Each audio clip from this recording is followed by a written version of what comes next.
Hello and mabuhay mga kalangga. Welcome to Veron's Vlog.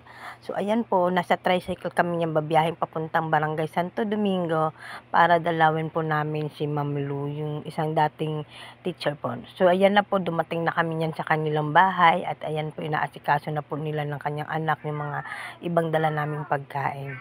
So bali, isi-celebrate po namin diyan yung tatlo naming kasamahan na magbe-birthday ngayon sa September. Si Wowo po, si Tita Bilin, tapos na siya. Pero, isi-celebrate pa rin namin yung dalawa pa para sa susunod na linggo po.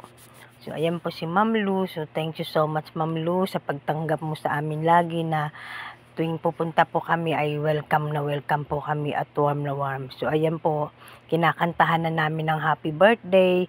Nauna po dyan si Tita Bilin, yan, si Wowo kung tawagin namin. And happy birthday po, Wowo. Sumunod naman po dyan si Amor. Siya ang aming pinakabata or sumunod sa mga bata dun sa amin sa opisina. Happy birthday, Amor. And then, si Miss Helen Isaac. Siya po ang pinakamatagal na nagtatrabaho sa opisina namin. Ayan po, hinila lang namin yan siya dyan. Actually, hindi niya alam. Hinila na lang namin siya para sumama. At ayan, thank you so much God sa blessing po ng mga birthday celebrant. More good health po para sa kanila. Thank you po Lord.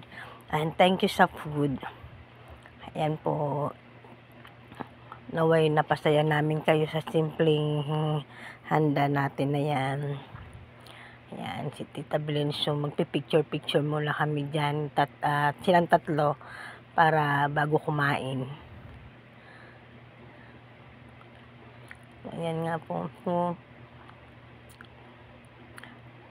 lagi man kaming busy sa pagtatrabaho sa opisina.